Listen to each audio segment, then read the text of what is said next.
Hi, it's Sonia and welcome back to my art channel. Today I thought, as there was a little bit of interest in how I go about with these sort of mixed media, quite busy, I don't know what you'd call it really, these, I'd call this a really inexpensive way of making, enjoying making abstract art. They're a way to really embrace play, embrace creativity, breaking, I guess, in some ways, I don't know, I'm not really breaking rules, am I? But just having fun and loosening up and sort of getting into the moment. So I thought, let's crack on. I don't really know how to explain this terribly well because it is slightly chaotic. But what I thought I would do is have a look at some finished ones, the ones that I like. And then I'm sort of going to break down the sort of process because really it's a good process to do. So while I talk, to make it more interesting, I'm going to go through a lot of these I've shown before. I've tried to order them in size. Now some are slightly where I feel they're sort of finished and I don't want to alter them. So for example, this one. So what you need for this exercise, it really, well, it's whatever you have really. I think that's the first thing. This is, I've talked about before, it's heavyweight. I think it's pretty good drawing paper for my purposes. I share it with my kids. I have sort of a pile in the kitchen. Now this one I think I am going to keep because I shall alter this more with you. So what happens, this is sort of more of a landscape one. I don't know. This one is actually, I like this one, so I'm going to keep it.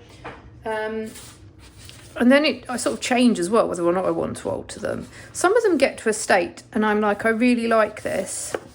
And I do stick them on my wall. I should be better about putting them up on the wall. I'll try and take a picture and insert it just to show that I think you can tape them on the wall, frame them.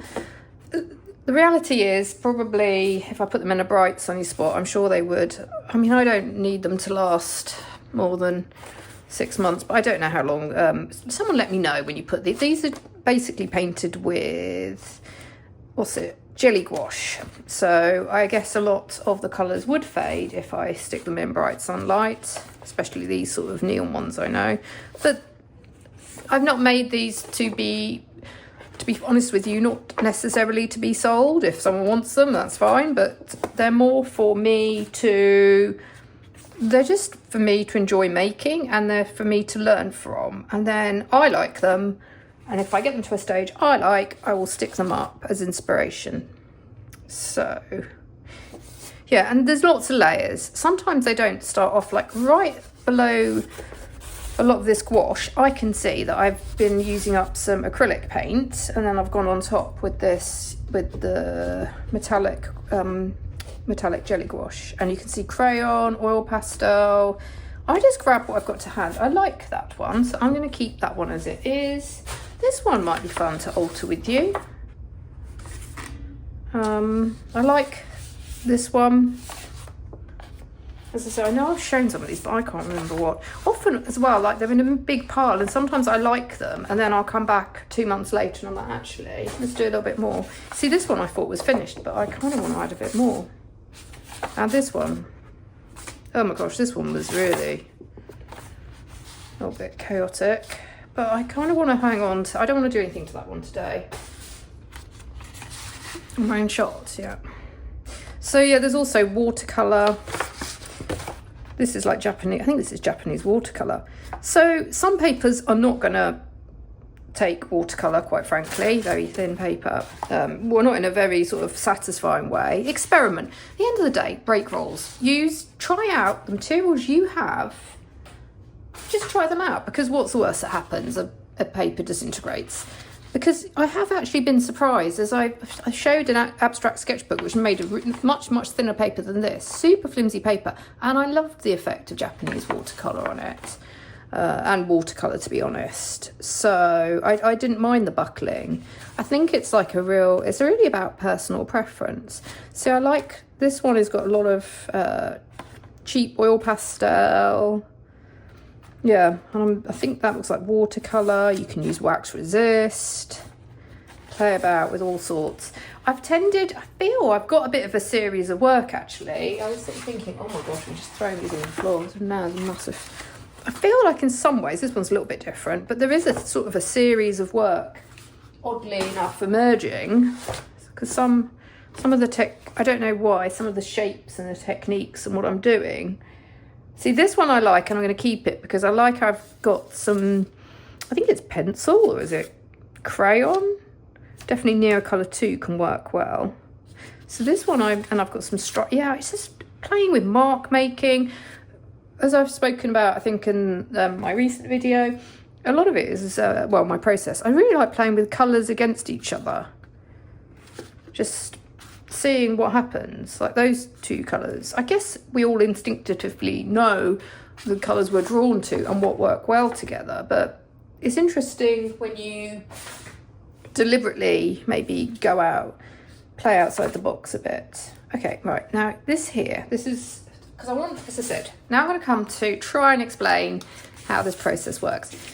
This bit of paper here, do not drink milk, and that's because I stuck that on the refrigerator, on the fridge, one night because I didn't want the kids to drink the milk because I needed it for coffee, because then I had to go and buy some more. And I'd used this, it won't surprise anyone, I have like a stack of paper in the kitchen for them and to be honest, for myself. And so I was like, I'll just reuse this now because I'll just cover it up. So it's, and then also just to say, these are my sort of sheets of even more flimsy paper, so you can go really flimsy. And I actually, here we go, I kind of like the effect that you get with, this was super a ream I got for the kids when they were young to experiment with, but I like the effect. So, you know, see what you've got, recycle, go in your recycling bin, cardboard as well, anything you've got. I think if you're just starting and you really find it hard, as I did when I first started, to loosen up and let myself get expressive, yeah, use kind of like rubbish, if that makes sense, because then you're like going to do the whole, make some bad art or ugly art, and you're going to let yourself play and get loose.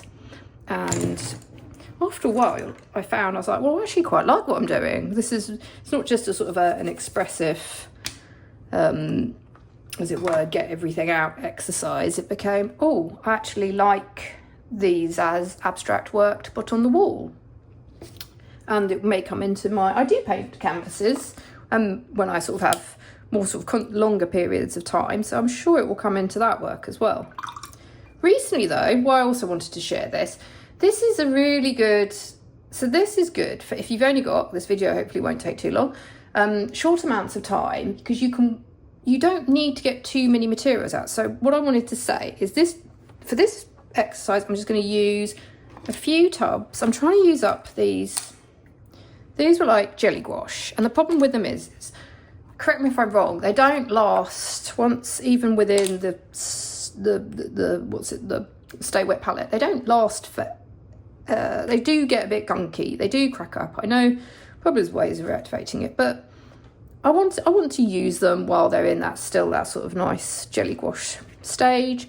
So it seems perfect to sort of just get experimental. So I've just picked three colours. Get out one or two. I know they're also quite big and bulky, so you can always just get out one or two, and then you get all the work that you're sort of working on at the moment. So for example, let's start from the beginning. I just want to sort of cover this up. This does not need to, and now this is going to be quite tricky, isn't it? So this is going to be a starting one. So you just just get going. This is often, and I use terrible brushes as well. I don't want to use my best brushes, though the good thing is these are all water-based, so these are gouache, so it's not like acrylic, so it's going to completely dry and harden. And often if you've got something that you're recycling, like a letter, or you found a bit of, it's got a logo or something, you just cover it up. These are nice, if you put them on quite thick, they can be quite nice and opaque.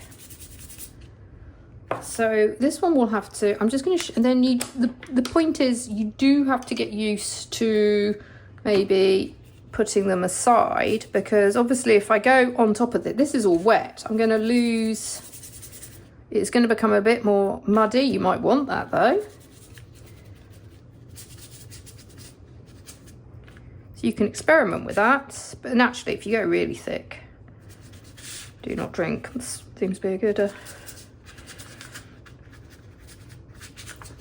but yeah, I think I've obliterated This I can cover up a bit more later. So this is often how sometimes, especially with my like altered sketchbook, I will, if I've got a little bit of time, I'll like, especially if I've got also paint left over on a palette, I will just use it up, cover up the page so I've got something ready for another day. So that will go over there. Now we're going to come to, oh, and I forgot I've got these smaller bits. Also, you don't need to have big bits of paper. You can use A4 size as well. These are some of my sort of A4 ones. And yeah, this one's, I wanted to show this one because this has got, as well, you can get them out for inspiration. I want that one's to give me some ideas. This one I love. So you don't, and this one has collage on it. So we can also play about, let me put that out there to remind myself, play about with some collage. So yeah, you can use, don't have to, it doesn't have to be big. I just kind of like this big size because it allows you, it's a nice size, I think, because you've got, it's not too big. So if you haven't got a huge desk, like it just kind of handily fits this demonstration. So it fits onto a desk, but at the same time, you're not all small. You've got room to play about, make some marks. Okay, so this one, this is sort of like maybe, actually, wait a second. Let's go for one. Where did I wanted to alter one. There. I feel like this is a little bit more, you can see a bit, it hasn't been built up. It's not too maximalist at the moment. There's room to play about. So I will keep to, as I say, I will keep, maybe you could even just have one colour out. And then you go, also that makes it easier as well if you don't have to keep changing your water. And then we just play with, what does this colour look like against the ones I've previously stuck down or painted. This is a kid's brush, which I really love because it's, I don't know, it's got that feel. Maybe this is the whole sort of exercise in really getting back to, was it Picasso said, like getting back to sort of feeling like a kid again and really playing that feeling of limitless possibility. This could go anywhere. I can cover it up, I could chuck it, but I can just relax into it and play about. And I'm not stressy because, you know, you can use poster paint, use up some, if you've got some art materials that are just sitting there and sort of not going to waste, but that you're on the fence about, try them out maybe in this sort of work.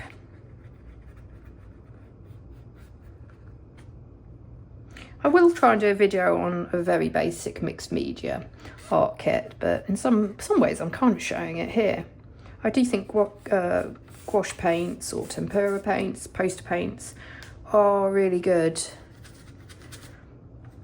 because, you know, it's easy to clean up. The problem I have sometimes when I want to do, I know people could say you could do the same method for painting on canvas with acrylics, but I just feel like cleaning out the brushes, I don't know, I've completely ruined a number of brushes because I'm always in, you know, if you've got to go and do something else or you need to, rush off to another sort of task, then, yeah, I just leave my brushes like this a lot of the time. Okay, so then now let's play about because there are dry areas just to show the whole mixed media, the fun bit as well. So often when, I might do this on top of when I've got a dry, sort of, as it were, dry painting. So you can go on top with, for example, these are cheap Pentel oil pastels. And you can just play around.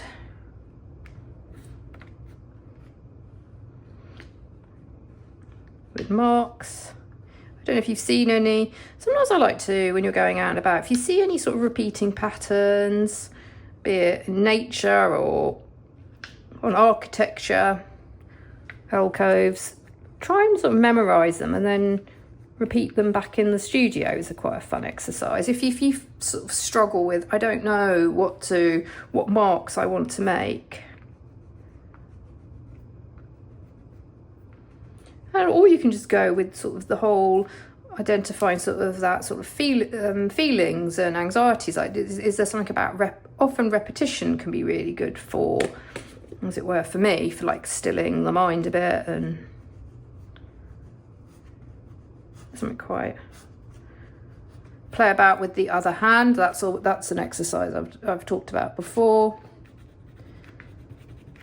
Sort of seems to tap into, it's a totally different feel. It can be, for me, it can be intensely. I've forgotten to do right hand mark making or drawing even. I haven't done it for ages, and it feels, even now I can feel myself, like it feels distinctly uncomfortable, but then being uncomfortable, they say, is good for us. So it's good to like step out of comfort zones. And I actually like, a lot of the time I like, there's something about the right hand drawings that are a lot more what's the word, naive, I don't know, there's something about them. And grey, I'm putting in some grey here, but at the same time I want something bright and contrast. Let's get this green.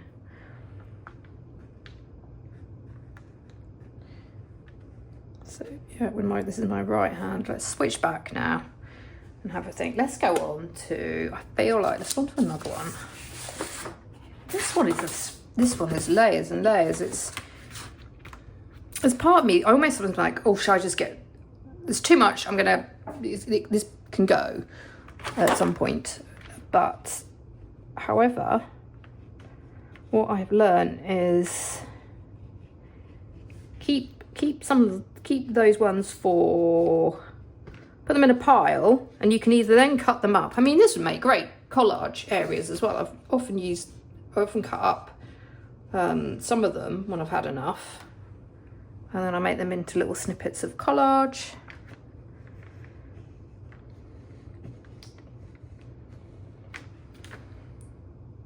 So I'm just going to play about. It just feels like it needs, there's some areas that I'm not loving. And it's going to be very personal to you as well, what you like and you don't like. So I'm not going to think, I totally get into a zone where often when I'm not talking, I'm just not judging, thinking about too much. That makes me sound quite empty-headed. But but it's quite nice. It's quite nice just to be sort of, I don't know, just, it's a chance for me to like see what I like. Like this paint colour is slightly different to this more minty bluey green. I guess it's more yellow, and I kind of like that. And I also get the chance to have a go with, that I wouldn't feel with a really expensive acrylic or oil paint, or I don't know, with a really expensive paint. To get it really impasto, that sort of rugged brush mark and making the paint quite thick, I would probably be more hesitant. But with these sort of, with certain materials, I think they lend themselves to really playing about.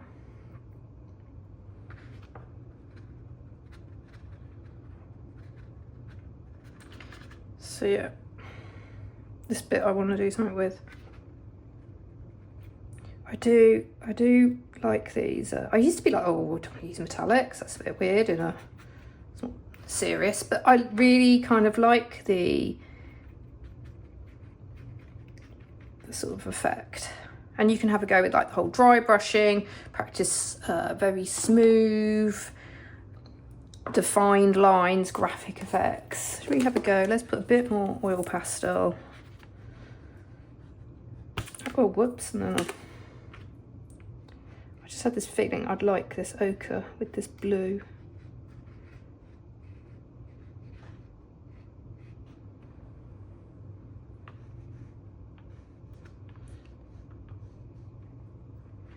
Maybe I will also do a video on, so I feel this is more of a, I guess it's a very colourful, expressive technique, and in contrast, you can also, I have also played about with watercolour and that's very sort of delicate watercolours and the blooms, and that is really good fun, but you do kind of need what's it called, good quality, thicker paper, I feel, watercolour paper. This sheet of paper is interesting because here I've glued down, under here there's like an acrylic ink, what's the word, drawing that I've cut up. So, oh, and here you can see this is me recycling. So if you've got bits of paper and you've done a drawing, you don't love it, you can always turn the paper over as well. Use both sides. And what do I want to do now? I really like this. I was trying to keep some of that. That might be acrylic ink, or it could be watercolour. Let's see.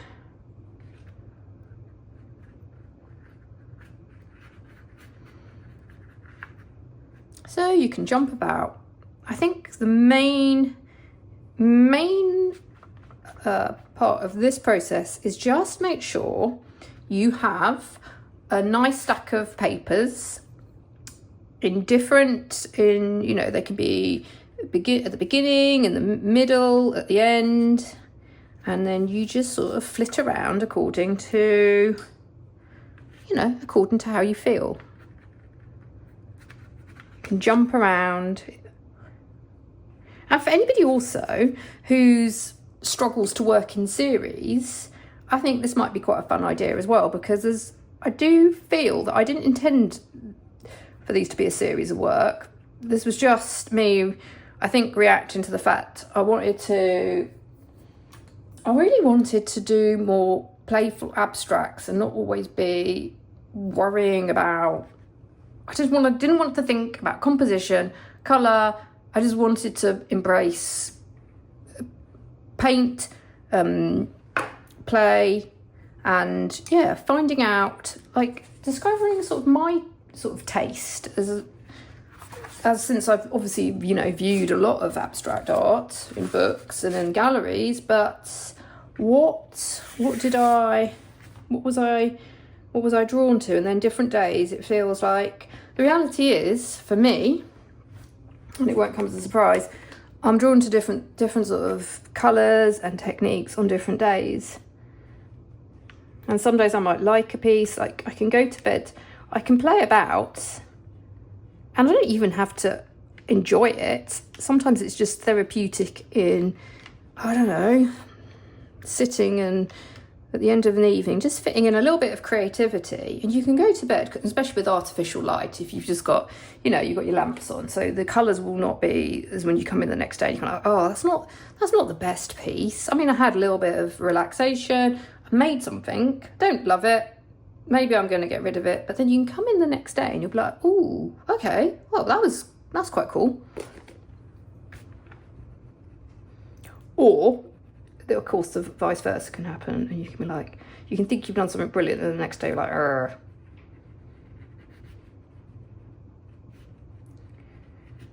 So here I just want to add, you can see there's a little bit of collage in this one. Sometimes I do end up adding collage, some pieces I won't. So this metallic blue with this lemony crayon, I really am enjoying this combination on this piece.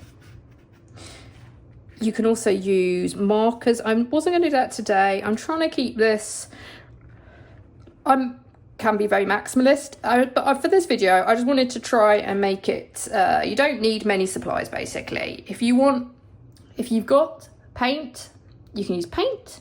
You can use, I would say, a bit of oil pastel or a crayon, some sort of crayon, and then maybe a bit of collage if one just wanted to have 3 things. Sometimes I think it's easier to remember, or for me to describe things in 3. Otherwise I could end up jumping all over the shop describing this process, but no. This is the sort of the beginner's version. So this is my collage box. I've got all my little bits of collage papers,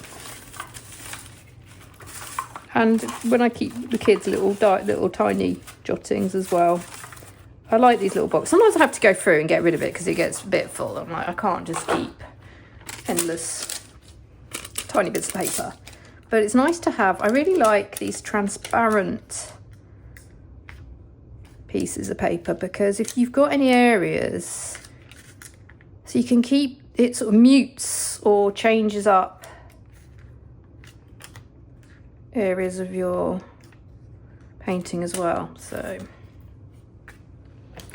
another something for myself that I forget, and I kind of need to remind myself, which is why I've been doing the whole, if you've seen them, I've done a couple of 15-minute art exercises. I've even done 10-minute drawing exercises. And why I like a time limit at times is because I think it's easy to get too, when you're making art, to get a bit too stuck in your head, and then I'll end up sort of umming and ahhing over, oh, shall I put that there? Whereas if you've got a time limit, you know you need to, as it were, crack on, and you haven't got too much time. Just got a bit messy. Just got glue everywhere on my hand. Mixed media art is going to be a bit messy as well, let's be honest. Well, when I do it, it is. Some people might be very neat and tidy, but that's why it's also helpful to, I think if I limit my art supplies, I can't get too messy if I haven't got too much time. I always like to add, when in doubt, a little bit of neon.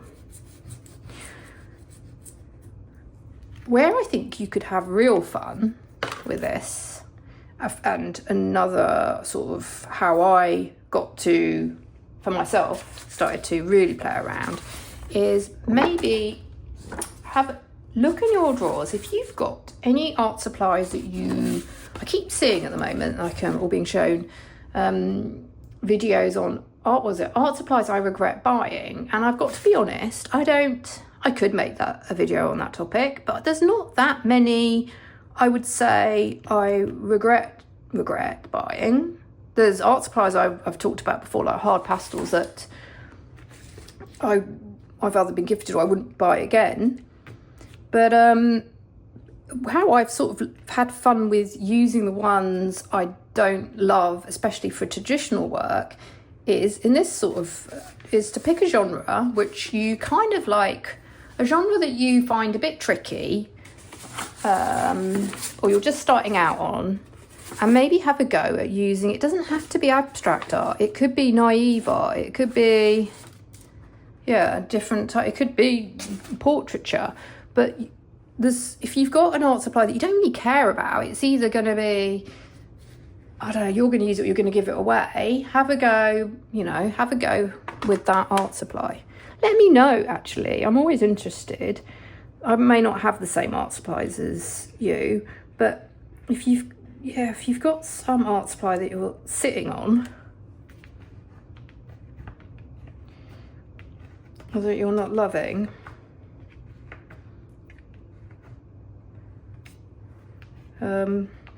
yeah, maybe I could have a go as well at playing around with some of mine more. I think, to be fair, I kind of know. I know the ones I like. A lot of it, I think, is it's the feel, isn't it? If we're making sort of, what do you call it, analogue art, if you're making art with your hands, a lot of it is going to be, what the feel of a material. Like, does it feel some paints can be, I don't know, too challenging to use, drying times, or it can be too wishy-washy. Like, you get to know the ones we prefer. Okay, anything else I want to, let's do a little bit more to this. Okay, let's really,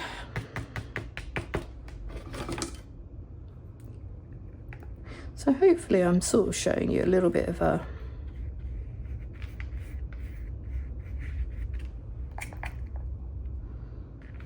this one was in a bit of a series where I had these backgrounds that I'd painted with this sort of matte, I don't know what it is, matte acrylic, matte gouache, and then I came in over the top with crayons, maybe it was with oil pastel, and I sort of got them, I did some really quick, and they were a series, but I don't know, I don't love them now, so I was like, oh, I can use them go over the top.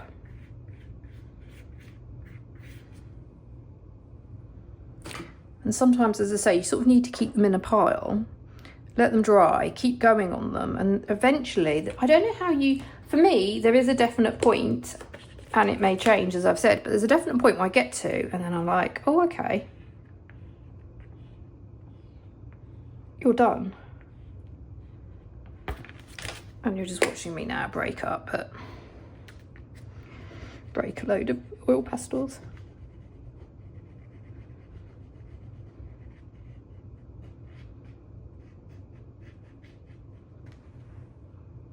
So I feel like this will need some white.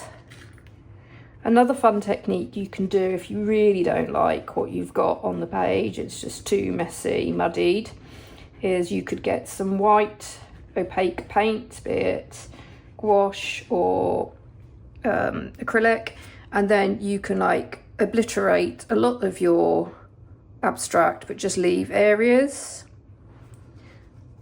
You can also, I've seen a lot of artists as well play about with mount cards, viewfinders, and just break it into sections and then look at that section, cut it up, rearrange it like a jigsaw. What's the other fun thing? Yeah, like paint over. You could also then paint over with clear gesso and then go on top with more. That might allow you to then go on top again with more sort of what's the word, probably sometimes you do need to put a coat of clear gesso on if you want to go on top with like oil pastel or water-based paints. Okay, I've got these out last, so I've got to be honest with you, the problem I have with very soft oil pastels, they would tend to be, whoops, I've just dipped my finger in, a very last layer, because they are so incredibly, these ones, these are sort of Artex. There's a few brands, I guess it's a better quality, more expensive brands, they're not even that expensive really compared to Sennelier, but they are super soft and so very tacky, and they're not going to dry, they're going to kind of, they are super, I do like them. The problem you're going to have then is, so this is the bit where if I wanted then to cover this up, I'd probably have to go over with, I know there's oil pastel fixative. I don't know how that would react in a mixed media piece, to be honest with you, let me know. But what I tend to do is use matte medium or a clear gesso. I tend to feel for this one, I think is getting to a finished stage, and then these sort of oil pastels would be my sort of more top layer, but they are, you do get a beautiful, I can't fault, there's something really satisfying about them.